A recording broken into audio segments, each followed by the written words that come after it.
The last time the FDA meaningfully updated its nutritional standards for infant formula was in the 1980s, compared to the updates that happen in Europe that happen every 3 to 4 years. Why does every infant formula have seed oils? Here I was being lied to by society because society had told me over and over and over again that you should do this. Oh, and by the way, every woman can do this, and it's easy. It's so much pressure. I can't believe So it. much. There's a fine line between educating and becoming self-righteous and preachy. In that moment, I realized I'm not being honest with myself. I'm not being honest with them. I can't do it all. If I was clear-headed without postpartum depression and anxiety, I feel like he would have got different answers. That is a huge reality that we're all not talking about enough. I figured I would start this episode with telling you what happened last night and getting your opinion because you have 4 kids. I'd love to. My husband, after I have struggled with heartburn like every single day of every single pregnancy because my kids decide to come out with hair, that's my theory, came to me last night, and as I'm like laying in bed with like a wedge and stuff under my knees and like, you know, the whole setup, I don't even know what you're talking about. says to me, oh, I have the worst heartburn. Oh. I looked at him. You can't even, I didn't even say anything. He doesn't even know I was mad. I was did. like, he's like, you know, I've never had it before. My heartburn is just so bad. Oh, I have no. like I think I digestive bitters. Like, can you even handle that? I No, overdid the the psyllium sympathy husk. pain is so annoying. It's Wake so up annoying. like, oh, my back. Oh, mine too. Mine too. I honestly No. am like, should I No. become a lesbian? It's that annoying. Oh, okay. Yeah. Yeah. That's where I'm at right now. I looked at him. I'm like, I thought he's joking. Like, No, I overdid the psyllium husk because we just had Fuck. we had our friends on the show and they're like, listen, Michael, you should have psyllium husk before you go to bed at night. And I was taking the dose that it says on the bottle. I didn't realize that I went into AI today and I was like, what's going on? Like, why do I have this heartburn? And it says you have to work your way up 1 teaspoon at a time. And I was like, oh, I just went the full So you dose. turned to your pregnant wife and Yeah. complained about your heartburn. my Yes. first pregnancy at 10 months pregnant, he told me his hair hurt. Mm. Swear. Anyway, what does your husband do by your 4th baby? Does he finally get it? He finally gets it, but I think I've also gotten it. I've come to the conclusion that there's certain things they will understand, they will support with, and there's certain things they won't. I don't So know I've just if I resigned like that to it. conclusion. I know, but we are strong. We know, and I want an army of kids. So I've concluded that I am just superior. How many is an army? Yeah, well, that's obvious. No offense. What's an army? Yeah, what's an army? I don't know. I would love another 1 or 2. I think it's 6. Yeah. You think? I'm really Ooh. intuitive right now because I'm pregnant. I think you're going to have 6 kids. Now Oh, that we talked, this is on me. Yeah. Oh, you Yeah, think I'm having 6? 6. Okay, now great. that we've talked a little bit before the show started, I was like, oh man, 4. But for sure, I think 5 and maybe even now 6. To her. You For think her. she's going to have that? Yeah. I am so happy that I will be at home by the time my husband gets to hear this, because if he hears that we are having any more than 4 children, it's over.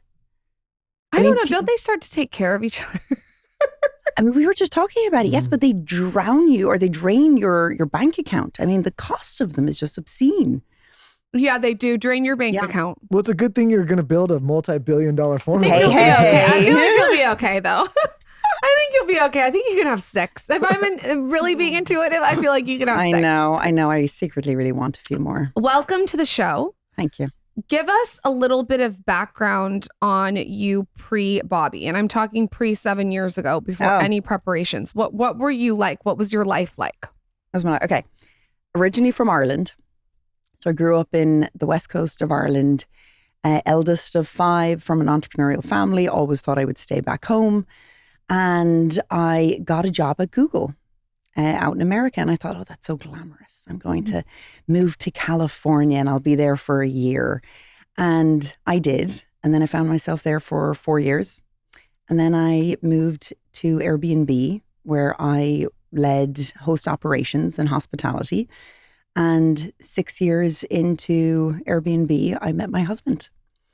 And I suppose now you could say I'm never leaving. So pre-Bobbie, I was consuming everything about being American. I was in the tech industry and I never thought things would change, honestly. So when did you see white space in this market? Why this market? Oof. I always kick off by saying, like, I genuinely never got into thinking I would start a powdered milk business. Like, there's no attachment wanting to get into this. But I had my first daughter. I had Mary, and I as an Irish Catholic woman, my grandmother had 13 children and breastfed all of them, 13 kids. And wait for it. Here's the best part. At one point, she had 6 children under the age of 4. Do not tell me she was breastfeeding all of them. Breastfed all of them. No, like what? All 4 of them, or all 4 of them at once? Or all 6 of them at once? I don't know if it was all at once. She didn't even know this is what they did. This is what they did. Twins? There had to be twins. Obviously, twins, single. And then after she had that 6, she went on and had 7 more. She's an idol in so many different ways. She should be studied. She should be studied. In a museum. She's incredible. Sadly, she died at 44. Oh. 13 children and died at 44. I mean, we could spend an entire podcast just talking about her. She died because her husband was complaining, probably. Probably, yes. Yeah. My heart hurts even more today, actually. Can you imagine 13 with this? 13 children. 13 children. Okay, so imagine this. I grew up in a world where the idea of breastfeeding was just assumed. Right. Part of my heritage, my blood was just, you should be able to do this. It's natural. It's beautiful. Women should be able to do it. So I didn't question it. I just went into motherhood just assuming, like, I'll have this child, I'll breastfeed, the skies would open up, it's going to be beautiful, all of that jazz. And then I had her, and 5 days into breastfeeding her, I got mastitis. Oh, it hurts so bad, I heard. How bad did you hurt too? Do you hurt a little bit? Yeah. Do your nipples feel like... Do you feel a little tinge? It's going to be okay? My head hurts when I hear about it. Fuck you. Okay, so anyone listening, you know mastitis. It's an infection of the nipple. Blisters, blood, swelling. I had a fever. And I just felt like such a failure. And I was told by a lactation consultant, they were like, you have to feed your baby. It's not happening right now. You need to go get formula. And I actually vividly remember thinking, like, formula isn't a word or an idea I'd ever even considered leading up to having this baby. So it was around 11 p.m. at night. I found myself in a pharmacy, fever, crying baby, and I'm standing in the middle aisle of a pharmacy, choosing a product that felt like the complete opposite to food. On one side, you've got diapers. On the other side, you've got cat food. And then I have to ring, you know, that little shame bell where you have to ring the bell and they have to come unlock it? Yeah. Everything about it felt wrong, from the experience to the guilt and the judgment. And then I turn around the back of the can and I start reading the ingredients. And look, I was into my health in some way, but when I started reading the ingredients, I was like, this is crazy. I've now spent 9-10 months being extremely healthy to have this child. And the first food I am about to give her has ingredients like corn syrup in it, and then other ingredients that I could barely articulate. Oh my God, there's corn syrup in some? Well, there was back then. Okay. And over the years, there's been a lot of evolution to change that. But I can't describe the visceral feeling of going, everything about this is wrong. We live in a world where every granola bar on the shelf has changed. Every other food that we are consuming as adults has changed because science has evolved. But the food I'm buying my child, the most vulnerable, precious thing in my life, has ingredients like corn syrup in it. What are we doing? This is crazy. So that was the impetus. And the question I always get is, well, did you leave the pharmacy and you thought, aha, I'm going to go start a formula company? And of course I didn't. I'm like, 40 pounds overweight. I'm a shell of a human. I'm like, who am I? Identity crisis. But I found myself going into what they call the crazy researcher mom journey. And I became besotted with studying everything you could about infant formula. And this was before AI. Like, I'm going deep on Google in the middle of the night.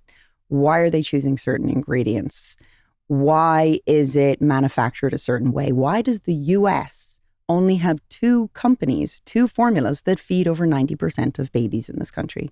Why is it that the same formula I myself had as a child is the same formula I'm buying my baby almost 35 years later? It's crazy. So anyway, that research journey essentially led me to saying, I'm going to do something better. So when you were standing in there and you had to ring the bell, did you get a formula or what did you do? I did. That would give me so much anxiety because it's like you have to because you had mastitis. Yes. So you just had to just do what you had to do. I had to feed my baby. Yeah, of course. And it was that feeling of, I have failed. I have failed the first task I have been given as a mother to feed my child. I have failed. I have failed her. I had failed myself. And here I was being lied to by society because society had told me over and over and over again, maybe subliminally, that you should do this. Oh, and by the way, every woman can do this and it's easy. And also second best isn't even an option because breast is best. And if you can't do that, you should find another way to try and do it. Like there wasn't, the path for doing something else just wasn't available to me 8 years ago. This is my thing with breastfeeding. When people ask me if I'm breastfeeding at this moment in my pregnancy, I'm like, I don't know. Maybe we'll have to see. What if I get mastitis? What if I can't? What if the baby, like I don't think it needs to be this like absolute thing. My answer is like, I'm going to try, but like, I'm not going to put it's so much pressure. I can't believe it. So much. And it's like when I do a Q&A, that's like the most question that I get. Yeah. And here's another thing. After, and you described this, your body has been essentially like trashed. If you've had a vaginal birth, like you're like destroyed. You said you're 40 pounds, 60 pounds overweight. If you've had a C-section, you have a huge scar. And then you breastfeed and that's another entity of your body that like gets destroyed. But if you add mastitis on it, I mean, it's just like your body's done. Like I hate to like, your body's like, I think that's your body telling you like enough. So the theory that you like then have to my friend breastfed through mastitis, which is like, I don't even know. I can't even imagine. It's just like every facet of your body in whole is like, it's like done. Traumatized. Yeah, it's traumatized. Yeah. And that trauma also lives with people for a very long time. And we meet people who have teenagers and adults themselves, and they can recall their feeding journey 20 years earlier. Yeah. And the judgment that they felt. And sometimes that judgment is also like, it's personal, it's internal. It's not like everyone around you is judging you, but you feel it. Like that is what you just said actually resonates so much. That question, how is breastfeeding going? Or are you breastfeeding? We are all just conditioned to ask that. Your friend goes and has a baby, and then you walk over, you go visit the baby, and the first question you ask is, how is breastfeeding going? It's kind of a lazy question. It is a lazy question. I gotta let everyone know, you gotta be a little more creative after the baby. It's kind of like a question that you're just not thinking, like it's leading. Yeah, there's an undertone. I feel like we should just get rid of the question. Like, how is feeding going? Gives you the option. It gives you choice. Yes. How's feeding going? We just got to change the question. Yeah. Especially when it comes from a guy. You don't even know this. No, what kind of guy's asking that? Guys ask that. No. You know what one guy said to me today? I was like working out and he goes, almost to the home stretch. And I turned to him, I go, if you had 40 pounds in your balls and you had to hold it for another 3 months, would you feel like you were in the home stretch? And he's like, Oh my God, Michael, I can't wait to hear you. I didn't say this. He couldn't even put the fake pregnancy suit on for 2 hours. As a rule, I don't ask any woman at all. That's a great rule. Pregnant about anything like that. I don't ask times, dates. Well, you did ask me the other day what was wrong with me. Well, that I ask you even when you're not pregnant. That's true. But yeah, I don't think you can win as a man asking those questions. I think you can't win. You better just keep it silent. Yeah. I know someone in my personal life, a man, that said congratulations to a woman. That was my dad. I didn't want to throw him under the bus. And the woman was not pregnant. Daddy, you can't ask that. Oh, I didn't want to throw him under the bus, but I was like, oh, let's see, you just all of these no-nos. Yes. Yeah. Men, I hope you're consuming all of this, taking notes. So when you decide to do this brand, this is not just a brand. It's a brand that's being fed to newborns and babies and taught, like it's a big endeavor. How do you even start? And for someone who is listening that wants to start a brand, where would you recommend that they start? Okay, so let's dig into the product. Actually, you mentioned the brand, so start with the brand. This isn't just about the product, the physical product itself. It has to be a high quality product when you talk about the ingredients and the choice of what goes in here. But the brand has to stand for something so much bigger. And that was so important for me. I wanted to get to a place where people were proud of the formula they were feeding their babies. That if they had it out in their counter and people were coming over, they didn't feel like they had to go hide it. That it was a brand that when they looked at it, they could say, you know what? I am happy to buy swag. We don't see people walking around wearing Similac sweaters, but to be able to get to a place where people are proud about the product they're feeding their baby 7 times a day, that they can want to wear that proudly on their chest, like that's the goal. Was it last year or 2 years ago, I got a phone call from my chief brand officer, and she said, hey, I just want to check in on this. We got a phone call from someone, a customer, and they want to get our logo tattooed on them. That's cool. I was floored. That's cool. And that is the aspiration, to build something that speaks to someone so much that they want to memorialize that on their arm. It was huge. So of course we said yes. So they did it. They did it. On my bicep right now. Ooh, I love that.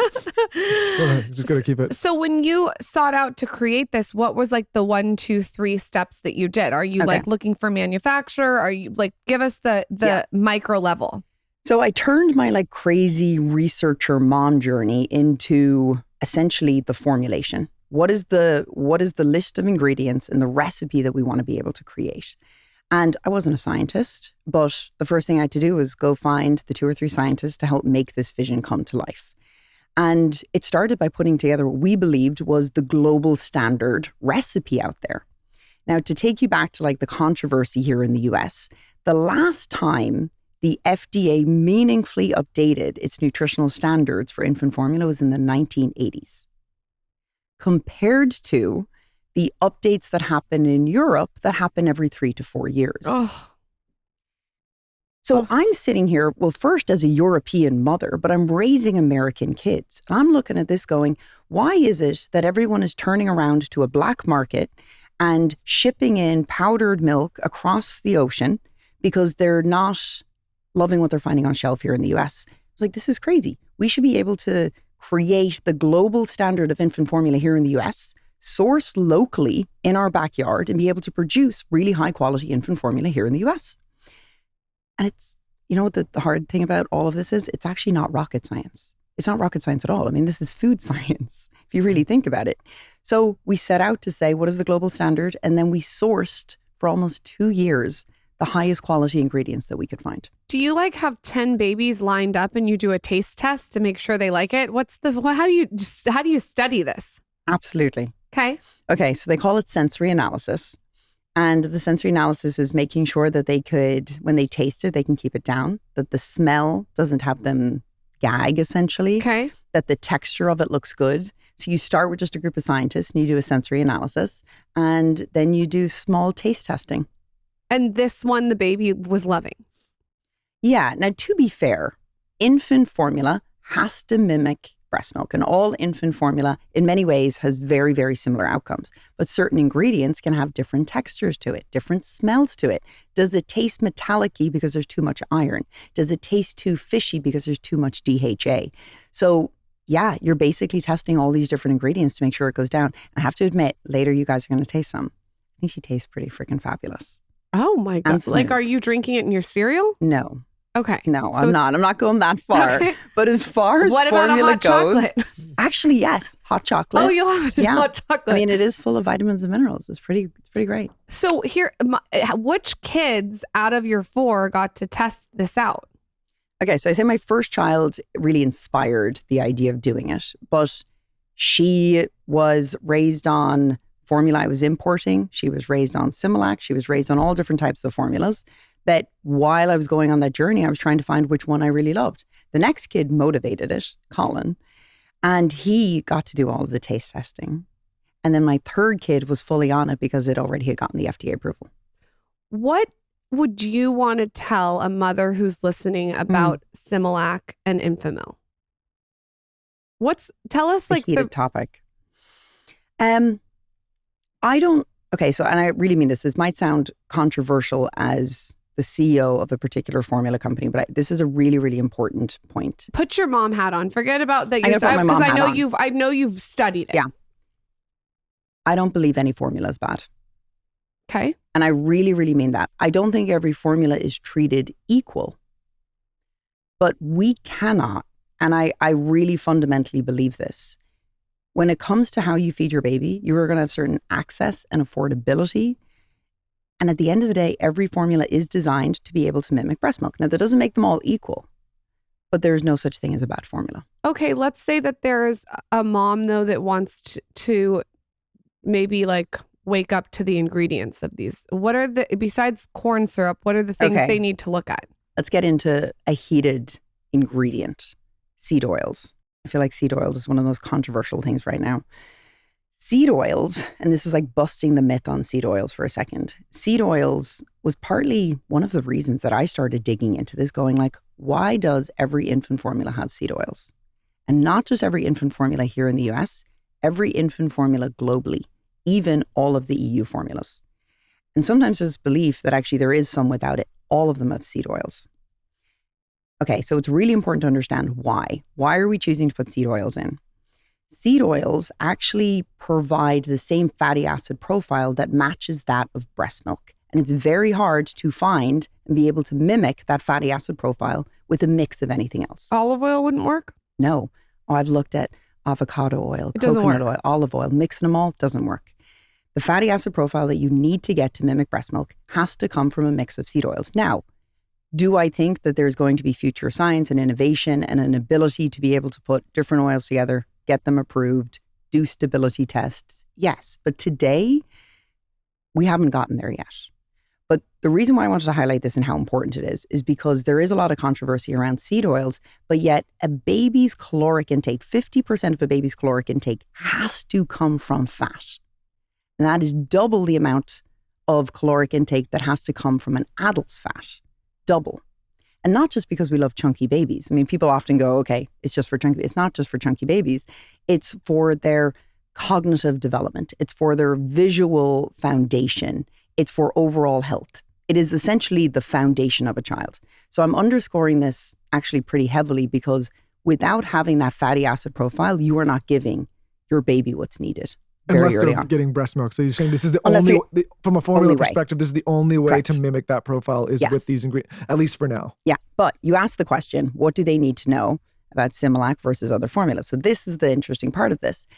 Not every formula is treated equal. So I went on this rabbit hole journey to go, just because seed oils are needed, how do we make sure that we're getting the best seed oils? And did you know that most seed oils are extracted using bleaching agents, solvents, hexane extraction? And hexane extraction is essentially it's like a clear liquid, and it's a very efficient way to extract the oil directly from the seed. It's used in gasoline. It's used, I know, I'm watching the facial expressions, but there's another way to do it.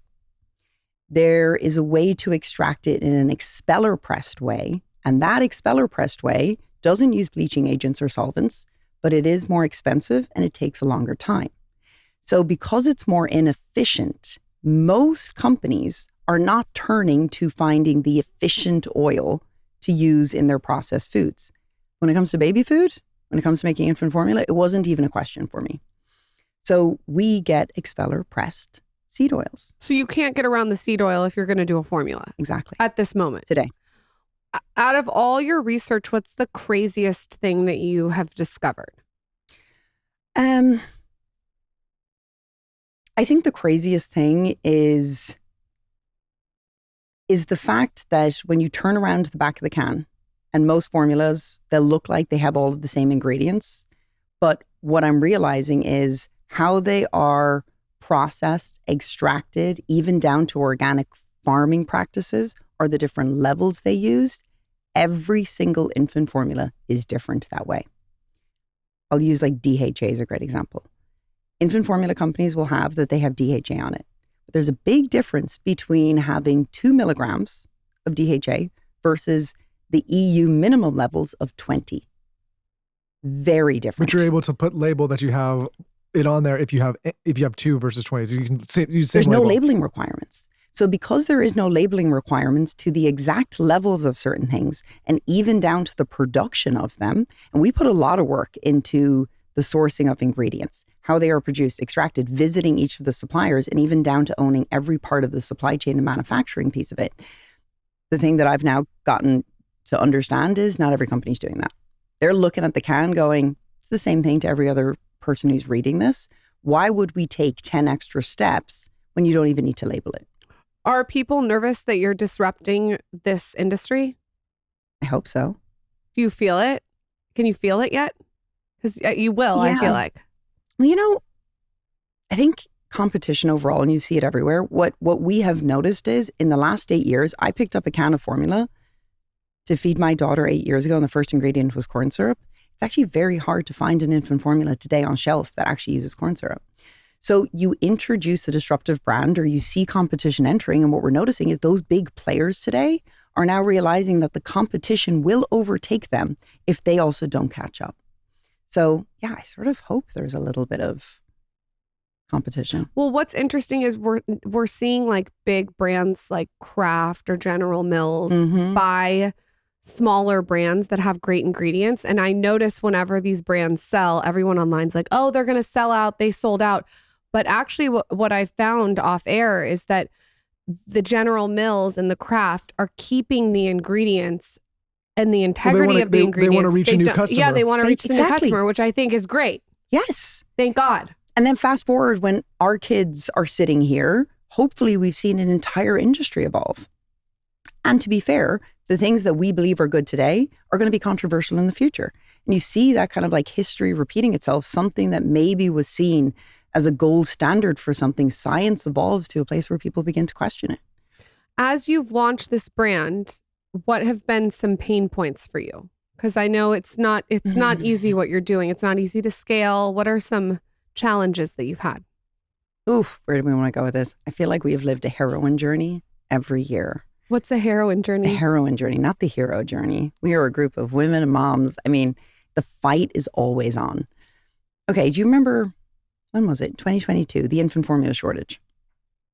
The infant formula shortage, I mean, it was a national shortage. Oh yeah, I do remember that. Michael bought so much formula. You did? No, don't throw me out there. They're going to be like, this guy had it. No. I'm like, what is going on? Listen, I was ahead Hold of on, the... did you have a baby then? Yeah. Okay. No, I just bought it for myself. I remember like 55 cans showed up. I forgot about. Okay, don't exaggerate. There are going to be people that are Michael's angry. a little like panicky Susan sometimes. No, but listen, I'm on top of current events. We had a kid at the time, a young kid. And so I got what was needed. It's cute. For You killed the tiger, honey. I got like basically like a few months supply worth of a few years. Yeah, we still have years. some. Okay, so for the new baby. Michael contributed to the shortage. I use them now as weights. Michael was the shortage. Okay, so the shortage, I get into an industry that is heavily controversial. It's owned by conglomerates. And when I say controversial, I mean, I used to tell people I started an infant formula company and they were looking for the exit. They were like, I don't want to talk to someone who's starting infant formula. Like it had that kind of dirty, controversial nature to it. Huh. I know. Oh my God, I feel like we should even like dig into that. Like it's a very stigmatized and controversial product. Why? Why? Oh my God, why? Why? Because there's some very strong opinions that if you are not breastfeeding, you are doing what's second best for your child. I'll bring you back. That's kind of a projection. It is, but the projection's pretty intense. Yeah. I'll never forget pitching a few investors early on with Bobbie. You know, you're walking into one investor pitch after another, you're getting a mix of opinions. Most of the reactions are related to the business model or opinions that they had on how they would build a company or the brand. All very fair. One of the reactions I got that really built my thick skin was after the end of what felt like a very long pitch, I could tell there was a bit of a disgust. He kind of is shrugging. He had that facial expression over, I'm not going to be investing. This isn't for me. But what I hadn't fully realized was like, why? What was the reason that he didn't want to get behind this? And at the end of the pitch, he turns and he goes, honestly, I think what you're doing is terrible. Women should be breastfeeding. Oof. My entire motherly fury, and like I was born an activist in that moment. That feeling of, is that really how people believe we need to be feeding our baby? Or that is the stigma that is being put on women, parents, that there is only one way to do it and that you're not facing the reality, which is the reality of modern parenthood and the society that we're living in, or the fact that the same government who tells you should be breastfeeding exclusively for 6 months is the same government who's not giving you the paid leave to be able to stay at home and do it. I mean, Lauren, the amount of thoughts that were going through my mind in this moment. And it was in that I thought, okay, I am entering a space that is controversial. There's a lot of opinions on how one should feed their baby, and I need to have thick skin to do this. But more than that, I need to stand up for the silent majority, because the silent majority were like I was a few years before that. I was a shell of a human. I felt embarrassed and guilty, and I was hiding my infant formula. So in my mind, I was like, what are we going to do as a brand and as a company to stand for the silent majority who are feeling that? And there has been over the years a lot of haters, and a lot of that hate has even turned into things like cyberbullying. Like to the brand or to you? To the brand, to me personally. I have gotten many DMs and direct comments basically saying that the existence of Bobbie, the existence of formula shouldn't be here. What you're doing again is terrible. Why does anyone care how anyone feeds their baby? Oh, I think it's worth clarifying, though. In this case, we are talking about a man, but I've seen, because I see the messages to her, plenty of women. No, it's more women. It's more women. Bash other women for not feeding this way. I actually think that's the thing that breaks my heart the most. This is women attacking women. And we're pointing to maybe a checkered past of predatory infant formula companies. And we're saying, because of that predatory past, we're going to judge what you're doing. And you can't judge what I'm doing based on companies' actions before I was even born. But there is a lot of judgment for just formula existing at all. And my tolerance for it has hit rock bottom. I don't have tolerance for it anymore. Well, it's like Chinese. I mean, you just get to the point where it's like, you've experienced stretch it so much you don't even care anymore. I don't even care. Yeah. I don't even care. And also, let parents choose how they want to feed their baby in the way that makes sense for them. Yeah. It's not an attack on me or Bobbie or formula. You are attacking parents' choices.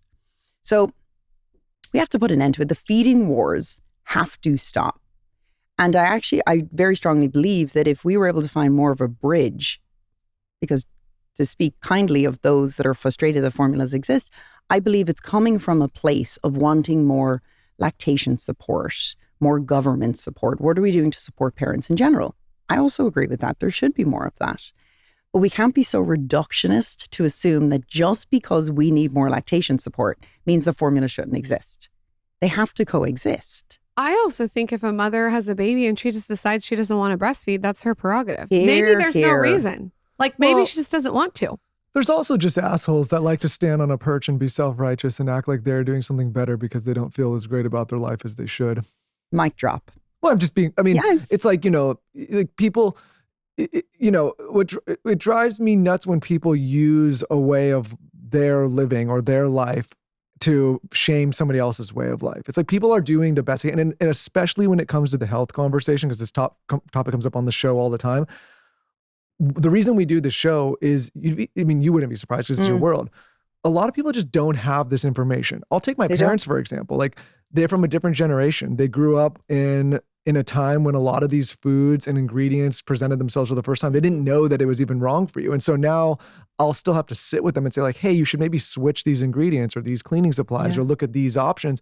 They're not trying to live in an unhealthy way. It's just what they know. And you were talking about economic circumstances earlier. A lot of people in certain economic environments just don't even have access to certain kinds of food or ingredients. And so when people are on their high perch screaming about seed oils or organic, a lot of people don't even have that option around them. No. Yeah, and so I just think people should be more compassionate. And if you're doing something right, the responsibility is to maybe help people discover those, but not to use it to say I'm doing this, therefore I'm better than you. Lauren, that was a great response. That's true. Look at that. Oh, it might have made up for the heartburn comment. One once in a while. There you go. The heartburn comment I'll deduct, but you're probably going to say something again tonight. No, but I do. Listen, I'm on the side of, and we have these kinds of individuals on the show a lot that I think they have the right intention. They're educating people on these kind of healthier alternatives. But there's a fine line between educating and becoming self-righteous and preachy and making people feel bad about decisions that they're making, especially if those people are just ignorant. I use the word ignorant, not stupid, but ignorant to what else is an option for them. And there's also assumptions. I mean, like just even the value of like, don't assume. There's an assumption that I myself didn't breastfeed my 4 kids. I need to turn to infant formula, but how I fed my own children was all very different. 70% of parents will combo feed, but yet we have this belief in this like feeding wars that it's one or the other. And many people are actually doing both. It's combo feed when it's breast you're doing and both, formula. breast and formula, and you find yourself, beginning to wean off, or you spend 6 months doing breastfeeding and then you transition to formula. So it's not an all or nothing. And everyone's situation is different. Every child you have is very, very different. So just even on a personal level, coming in and just making an assumption that everyone should or can feed a certain way is putting a label on someone. And it really is unfair. Anyway, my tolerance for it is done. And I really think we need to put an end to judging how people choose to feed their baby. And also that investor's probably kicking himself now. Well, I'll let him come forward on that. Yeah. You talked a little bit about the difference between Europe and America with formula. Talk more about that. What is the protocol in Europe? Because you guys follow the European standards. Yeah. Great question. I also believe this is a little bit of a disbelief. So why is there this perception that European formulas are better? There's this perception that's out there. And a lot of it's down to the fact that they have more stringent requirements. So the FDA equivalent, being the EC, has basically come in and put in stricter requirements. But putting in stricter requirements does not mean that then all formulas are meeting those requirements, or that the US isn't. So when I came in, I said, the EU has stricter requirements. We are going to hold ourselves not just to that bar, but we're going to raise it. So here we are, able to make an infant formula here in the US using local ingredients from small batch American farms, from expeller pressed oil suppliers. And we're able to make a European style infant formula, raising the bar, but made here in America. And pushing kind of like the hope and dreams in the next 10 years, I want to get to the place where the same question that we asked ourselves a few years ago going, we need to be importing formula because they have better formulas. I want other countries to look at America as the gold standard of making infant formula. That would be great. That's the revolution. That is the revolution. Please. I mean, what we prioritize cars and steel. Shouldn't we be proud of the food we're able to make our babies? Other countries should look at us as the gold standard, and it's actually not that far off. So anyway, that's the hope and dream. I love that. Let's talk about how to plan one of the best trips of your life, how to make every travel occasion something you remember and look forward to, as opposed to the headache that is travel planning, commuting, all of that. With For Travel, we're going to absolutely change your life and make travel something that you look forward to every single time. Picture this, you and your friend, your family, your husband, your bestie, whatever it may be, are going on your dream trip. Whether it's that wellness retreat, that ski trip, the sailing adventure, whatever it may be, the thing that you've been talking about since college, since you got married. But now what? You're drowning in information and browser tabs, feeling paralyzed and not sure how to pick the best one, not sure how to pick the right options, or has your research been done for months and you're all ready to click book? Whichever of these is you, For Travel will help you make it even better than you've dreamed. I get asked all the time how I plan trips. Using a travel agent is absolutely key. When you book with an advisor from Fora, you can cut through all of the noise of endless research and browser tabs, making planning stress-free. There's nothing worse than planning a trip, having it fall short, being stressed about the plan. With Fora, you don't have to worry about any of that. You can unlock hand-picked recommendations and VIP perks like room upgrades, late checkouts, and resort credits, all tailored to you. Also, if you're somebody who's already the travel planner of the group, stop giving out your travel recs for free and turn your travel passion into a business as a Fora advisor. Fora unlocks access to the training, community, tech, and hotel partners you need to succeed as a travel entrepreneur. So not only could you use this platform to book your own trips, but you could also take your planning and turn it into a business or a side hustle for other people in your group, your friends, your family, whoever it may be. I love platforms like this because they're not only useful for you individually, you can also turn it into a little bit of side hustle or even a main business. So whether you're looking to plan a trip or build a business planning trips, visit foratravel.com/skinny and let them know you came from Skinny to learn what it means to travel upgraded. That's FORA travel.com/skinny and let them know you came from Skinny, because great travel doesn't just happen, it's planned. Are you someone that wants to have more focus, more energy, avoid that midday slump, not get headaches any longer, sleep better, operate better, and just feel better every single day? Well, with Element, you can. Element helps anyone stay hydrated without the sugar and other dodgy ingredients found in popular electrolyte sports drinks. Element is also a zero sugar electrolyte drink mix and sparkling electrolyte water born from the growing body of research revealing that optimal health outcomes occur at sodium levels 2 to 3 times government recommendations. Lauren and I have been longtime Element partners and fans because every time we take it, we feel better. The way that we use it is every time before we go to a workout, we put a little bit in our water and we drink it throughout the workout so that when we're sweating and losing our sodium levels and losing our electrolytes, we're replenishing them with Element. They come in all of these different flavors so that it never gets old and it always tastes great. I used to be somebody who would get all sorts of migraines and headaches throughout the day. Ever since I got the proper electrolyte ratio in my system, those have completely gone away. Also, I used to get tired in the middle of the day and have to take a midday nap. Now that I'm properly hydrated, I don't need to do that either. Element is going to help you accomplish all of these issues, whether you're trying to avoid headaches, get more energy, have a better workout, or just feel more hydrated. Element has you covered. What we love about sharing Element with this audience is you can try Element totally risk-free. If you don't like it, they'll refund your order. No questions asked. Don't just take it from me. It's taken by U.S. Olympic athletes, professional athletes, special forces teams, health experts, business leaders, and everyday health enthusiasts. And of course, right now, Element is offering a free sample pack with any purchase. That's 8 single serving packets free with any Element order. This is a great way to try all 8 flavors or share Element with a friend. Get yours at drinkelement.com/skinny. This deal is only available through our link. You must go to drinklmnt.com/skinny. Let's talk about Symbiotica, one of our favorite supplement companies, one of our favorite companies in general. Lauren and I have been taking Symbiotica products for years now. We've had the founders of Symbiotica on this show multiple times because everything they're doing over there is top notch. They use the highest quality ingredients. And they have such a well-rounded assortment of products that you can really just go to their company and basically get everything all in one place. One thing that I've been talking about for years is their liposomal vitamin C. It comes in 1,000 milligram delivery single packets that you can take to the office. You can take them to travel. You can take them to workouts. I have one every single day. What I love about liposomal vitamin C is it helps support collagen production, which is essential for skin, hair, nails, and joint health. And it enhances antioxidant protection, which is going to help combat oxidative stress and inflammation. What I also love about Symbiotica's vitamin C in particular is it's a liposomal delivery, which accounts for higher absorption. Liposomal vitamin C is absorbed 80 to 90% more effectively compared to standard vitamin C products. This is going to mean less stomach irritation and longer lasting effects in the body. The reason we've been talking about Symbiotica for so long and love their products so much is Symbiotica is as clean as it gets. There's no seed oils, preservatives, or artificial junk, just high quality, real ingredients that actually do something. I'm telling you guys, when you take this stuff consistently, you will see and feel the difference. So check it out. I've been focused on the vitamin C, but they have so many products. Like I said, you can really shop all in one place for all of your supplement needs. All you have to do is go to symbiotica.com/TSC for 20% off plus free shipping. That's symbiotica.com/TSC for 20% off plus free shipping. Symbiotica, wellness made simple. Why did you decide to call it Bobbie? My baby girl, Mary Grace, called her bottle a Bobbie. So cute. I know. I mean, you kind of squint, it sort of looks like Boobie. This is a weird, it does look like Boobie.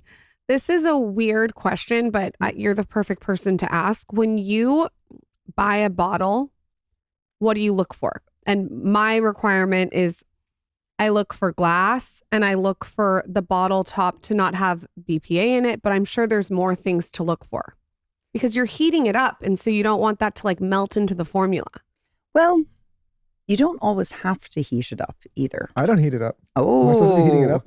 You didn't heat it up? No, I just Wait, hold on. You didn't heat it up for my kids? No, I just shook it around. For my kids, not our kids. I did room temperature water. No. Good water. I know, because you don't want them to get used to having it heat up. You spoil your kids. They're getting used to hot water. It needs to be filtered. Huh. Also, I don't like personally hot or cold water. Oh, here we go. Room This is a whole temperature. tangent. Listen, I mentioned I'm so excited for you guys to try. I had a Korean doctor formula. tell me that like it's better for your digestive system to just It's not good for you to have cold water. You're kind of self-righteous about this. I'm telling you. Everybody has access to room water, temperature.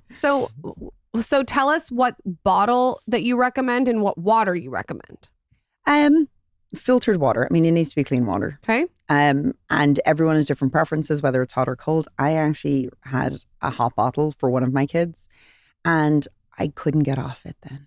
every time he wanted a bottle, it was a hot bottle. He wouldn't take the cold one. He wouldn't take room temperature. I was like, So Michael was I'm not right to doing do that that. again. Okay. You know why? Because we had to travel a lot with our children. Now we don't have to do it as much, but in the beginning we were moving back and forth between here and California a lot. And if they needed to eat and then they wouldn't eat the hot one, it was That's a what mess. happened to her. Yeah, Yeah, so what I are you had gonna to- do? So what bottle do you like? In full transparency, I used to use plastic bottles, and this was before all of the question marks and controversy around microplastics. And now I only use glass bottles. Is there a brand that you like? Good question. I have no idea what the brand is. You should start. Oh, you know one? No, you should. Oh, we should start a bottle? Are we going to say that here first? Yeah. Start a bottle. Ooh. There's, I want like a Stanley cup of baby bottles. yeah, It's a good idea. Mhm. I know. I really think That's with not the bad. formula, because then I could just buy the pack. Okay. You know what I mean? Yeah. Said here first. Not to add we to take your 12. list. We take 12% on I'm sure every. you have a big Yeah, list. is that how it works? I'm sure you have a big list. Carson, But- line our legal team It's up. true though. Having a really good bottle that you can trust is important, and one that doesn't leak. Could you I like- design it like really aesthetically pleasing too? I mean, of course. Something like really, I don't know, cute. I mean, it has to be cute. Yeah. Also, like, this is really weird, but I am reading a lot about the shape of the nipple on the bottle affects the jawline.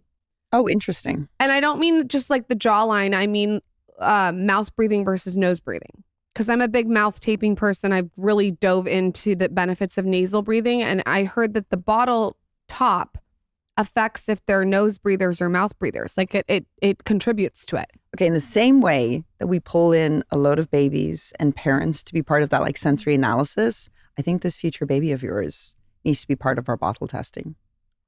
My baby's going to be so specific. It'll have such a point of view. You're done. It'll help you edit. First kid in the focus group.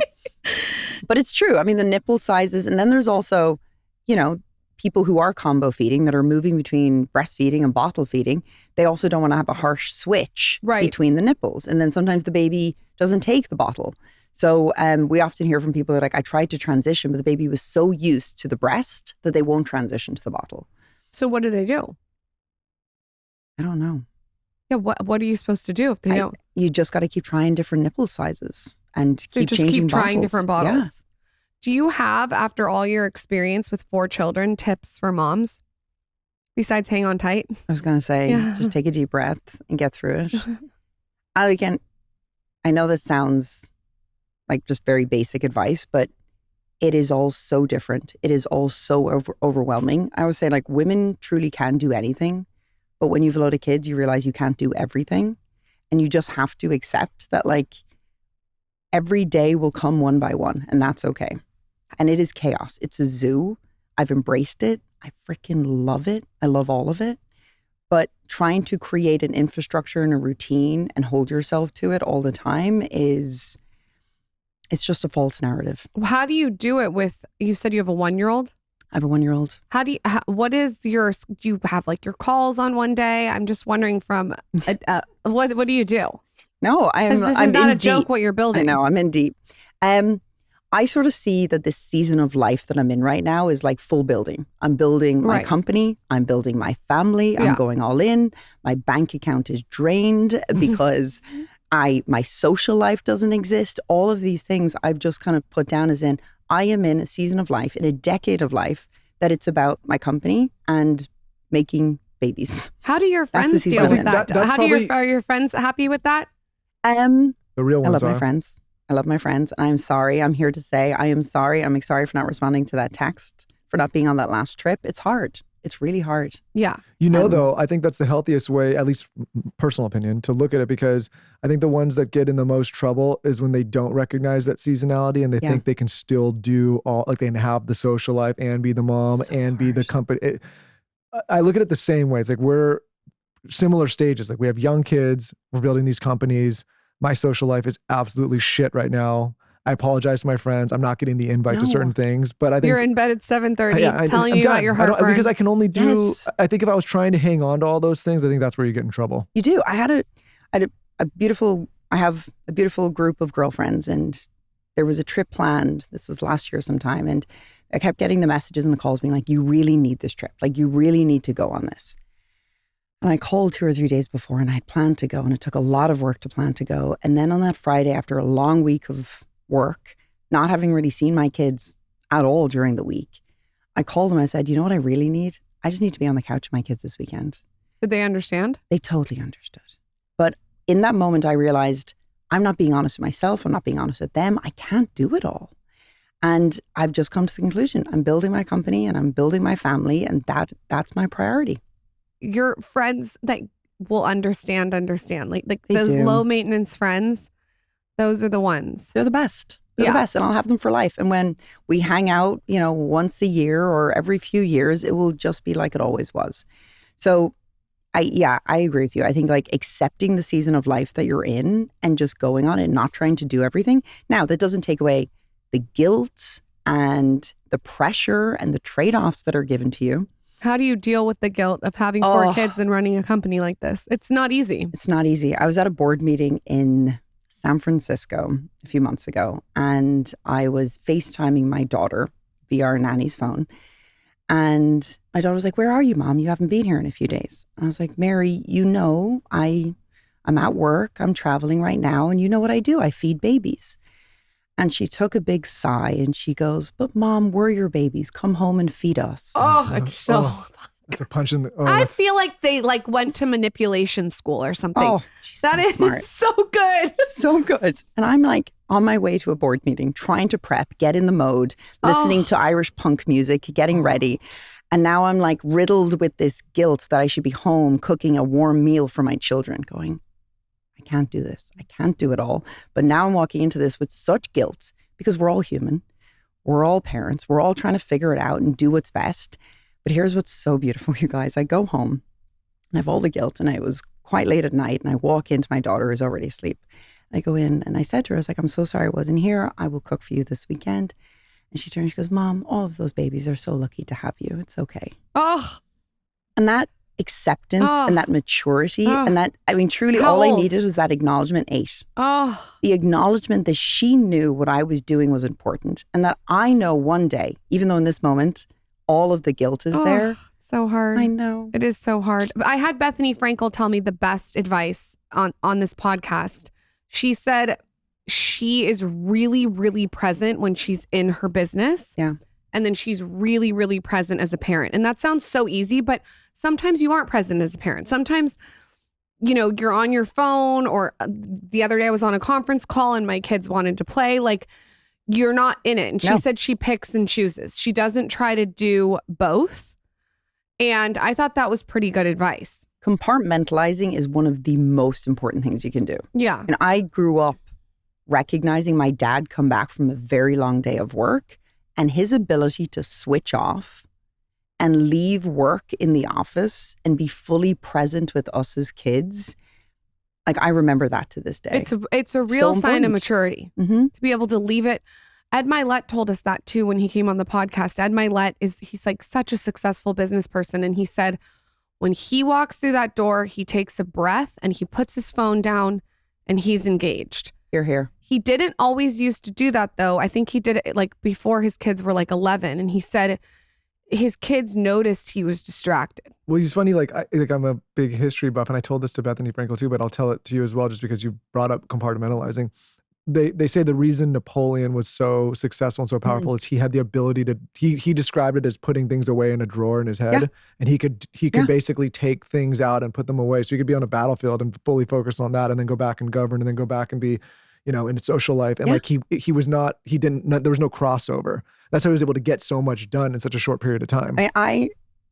Fun fact, I actually play Battle Hymn of the Republic, trying to switch from one thing that is so different to the next thing. And I use that song as a way to just be like, I'm clearing the air. Mm-hmm. I'm walking through a different battle. I'm putting whatever, just happened 10 minutes ago from like that FDA phone call related to our product. And I'm walking into a parent-teacher meeting. And I'm going to listen to Battle Hymn of the Republic, and I'm going to walk in fully ready for what's ahead. You prime yourself. You change. Yeah. Tony Robbins does that. He changes energy. Like you got to get yourself out of what came before. Yes. It is a really good thing to be able to compartmentalize sometimes, I think. GLP-1s. You have seen it all over social media. We've talked about it a lot on the show. We've had Doctors, experts, scientists dissect it, and it seems to be that the best way to do it is to make sure you're doing it strategically. So that's where Noom comes in. The Noom app comes with a number of features like protein tracking, so you can ensure that you're getting the right nutrients and fitness classes while you're on the GLP-1. So this is going to make sure that you keep the muscle while it's losing the fat. Noom doesn't just give access to meds, it helps you build healthy habits so you can lose the weight and keep it off. Their Noom GLP-1 is available and ships to your door in 7 days. It's affordable. It starts at $149. Essentially, what the app does is it combines their proven weight loss program with GLP-1 so you can lose the weight and keep it off. You should also know they have a care team, so you can ask their care team anything and get support with medication and side effect management. If you want to actually have behavioral change weight loss, this is a good way to do it. I've heard a lot of people have success with the Noom app, and I think it's awesome that you get access to a clinician, a coach, and even a supportive community, all from within the app on your phone. Noom GLP-1 starts at $149 and is delivered to your door in 7 days. Start your GLP-1 journey today at Noom.com. That's Noom.com. Noom, the smart way to lose weight. Disclaimer, not all customers will medically qualify for prescription medications. Compounded medications are not reviewed by FDA for safety, efficacy, or quality. One product that has transformed not only my sleep, but my jawline is mouth tape. I mouth tape every single night. There is not a night that goes by that I miss mouth taping. And the first thing that I notice is I wake up with way more energy. When you're nose breathing all night, you get so much more oxygen. It's incredible. And also it supports your tongue posture while you sleep, which sculpts your jawline and makes it stronger. So what I've noticed is better tongue posture, better sleep, more energy in the morning. I cannot live without it. The other night, I actually fell asleep for like 2 hours without my mouth tape, and I woke up with a dry mouth. I felt like I was almost like hungover. I can't explain it. I have to have this as my nightly routine. So what I do is after my skincare, I put the Skinny Confidential mouth tape on. It has a tiny little slit, so you can use a straw if you get thirsty in the middle of the night to drink, and then I sleep with it all night. And then in the morning, I mist my face, I remove it, and it is the sleep hack of a lifetime. I know anyone who is looking for a better sleep, more energy in the morning, and a more sculpted jawline will love it. You can shop it now at shopskinnyconfidential.com. That's shopskinnyconfidential.com. What's this game you want to play with us? Yeah, tell us Ooh. about We the don't game. really play so many games on the show. I love this. Okay. We're going to play Truth or Dairy. Truth or dairy? Truth or Dairy. So we're going to pull out the milk. You mean, I thought we're playing true or false. True or false, but we call it Truth or Dairy. Okay, Truth or Dairy. Truth or Okay. Dairy. But Well, get all the of it pun, are okay? all of it are Truth going or to dairy. Oh my God, wow. Keep up. Yeah. Okay. I know. We have And formula, Bobbie formula. Okay, you got your shot glasses. Michael, pour It's me a full shot? I think a full shot's a bit aggressive. Okay. Okay, so let's pour a little bit. Okay, I'm so just gonna, like we're talking about, oh shit. oh, bananas. She's a leaker. So you know what we need to do? We need to create pictures as well. Carson, do we have a towel over there? Maybe we can get them. We don't need one, Michael. It's just a little speck. Oh, that was a great catch. I got it. See? Okay. Okay, I'm gonna pull I these had to catch questions. this pitch that Lauren threw at a baseball game, and she was so nervous about the pitch. I was more nervous about catching it. I'm like, if she throws the pitch and gets it there, like everyone's gonna give her. If I, as a man, do not catch the pitch, I'm done. And She what did would catch you it? rate Thank my God. pitch? What would you rate the pitch? It was honestly like, it was like an 8 out of 10. Oh, I know. that's pretty solid. I know. Oh, she got it to the home plate. I'm not surprised. An 8 out of 10. Okay, so some of these questions, you can take a sip as we go through them. Some of these questions, this is a test of your listening through this podcast because some of them I've already mentioned. We're going to start with the first one. Okay. True or false, European formulas are seed oil free? False. False. Good. You don't need to drink. There you go. I don't- There are no infant formulas that use high fructose corn syrup here in America. False. True. It is true. Oh, okay. Lauren, Are you're you? up. I'm going to take a sip of formula. Uh,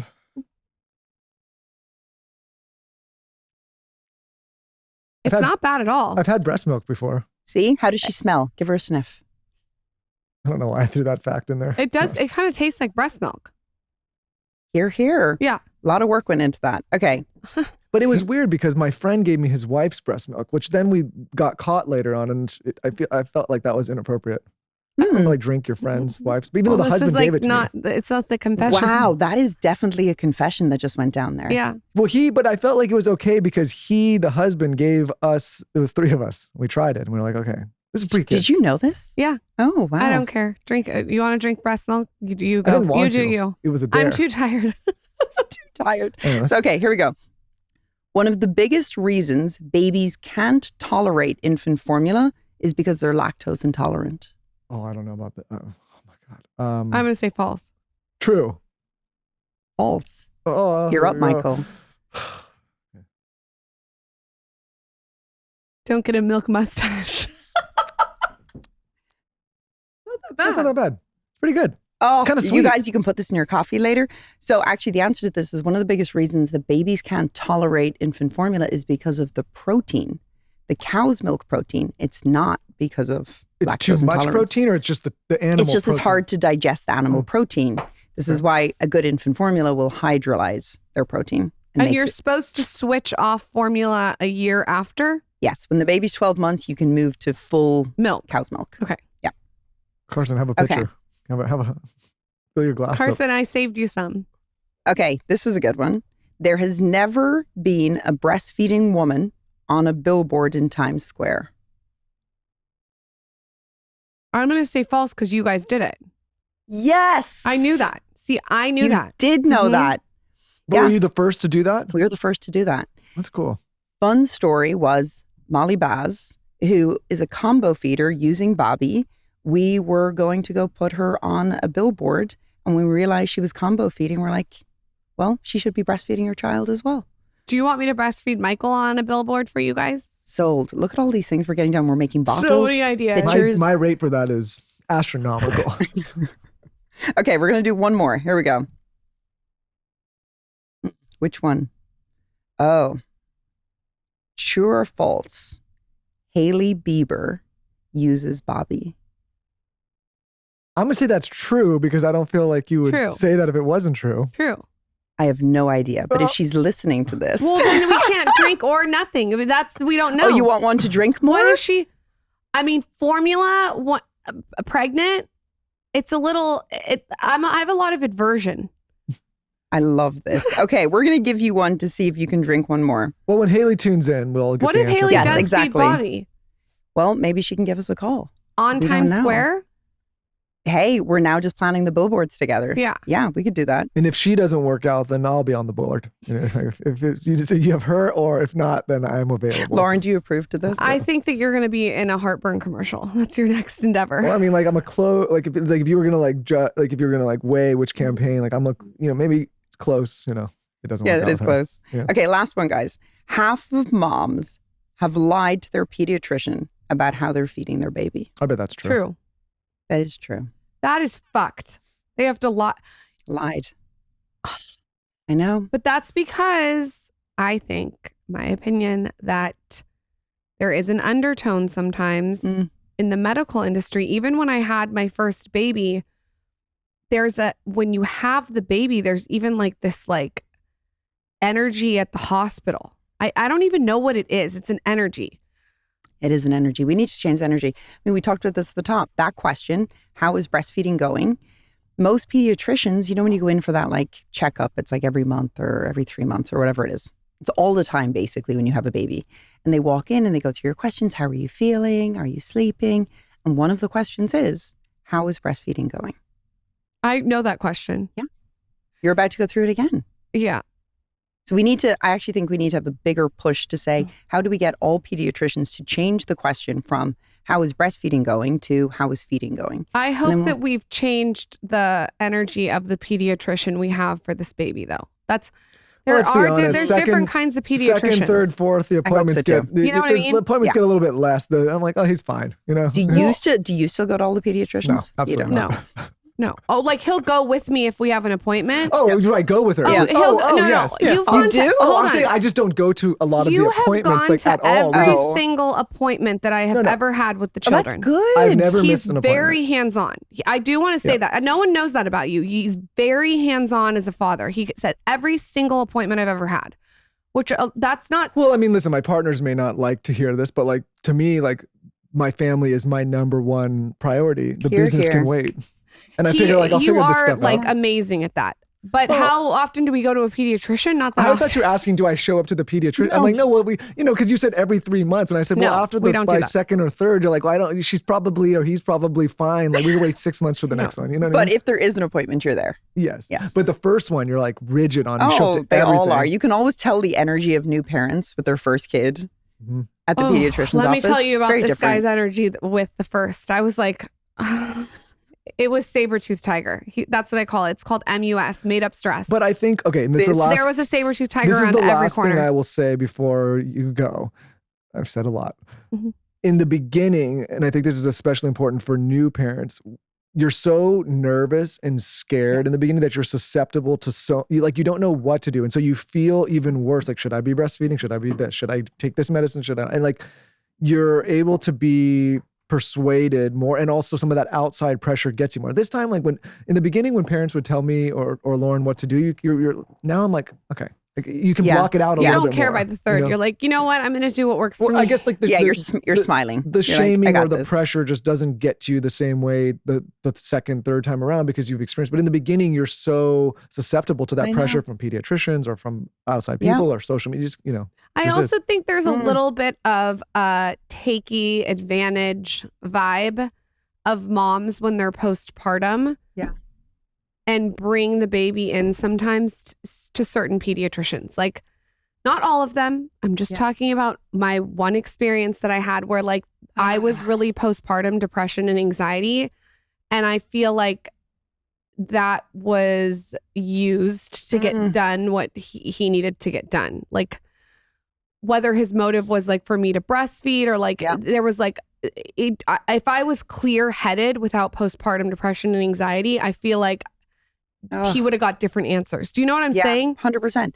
And also that's another entire podcast conversation. But like, that is a huge reality that we're all not talking about enough. Yeah. And I think that it's like, you have to be careful because everyone's obviously had different experiences here. But in my certain circumstance with my firstborn, there was an energy of like, the pediatrician's going to steer the car where it shouldn't be like that. It should be like the mother's steering the car.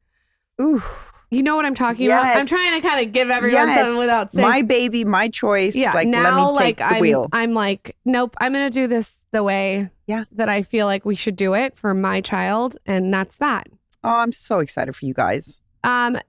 We're so excited to test out Bobbie. Yes. On the baby. Where can everyone shop Bobbie Baby? Great question. So you can subscribe online.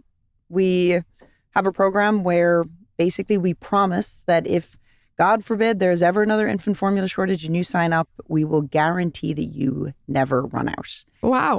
It was something we did during the formula shortage, and we actually turned off all of our growth to stop accepting new customers so we could ensure that we had enough supply for all of our existing subscribers. That's amazing. But you can also find us in Whole Foods or Target. I can get rid of my baby formula bomb shelter that I've had. There you go. You do not need to store all of that baby formula. Yes. The stockpiling was Michael. Out of control. Out of control. This conversation's so needed. I feel like you just broke so many stigmas around formula. You guys, we also have a code for you. You get 20% off the first 3 months of Bobbie infant formula subscription. That is a very generous discount. Thank you for coming on the show. Where can everyone say hi to you? You can check out Laura Claire Modi. Okay. Is my Instagram account. Okay. And let's keep the bullying. Let's keep the bullying away. No haters. We don't have a no haters. Our community is actually incredible. They are. They're open-minded. They want to be the highest version of themselves. It's a really great community. Yeah, when you were talking about bullying online, it's like we have no idea what you're talking about because we only have nice people to us. No, I'm not outside of our community. We've never had anything bad or mean said to us ever on the internet. Like it's only I've heard it all. It's only good things. I've heard it all. Thank you. Oh, guys, thank you.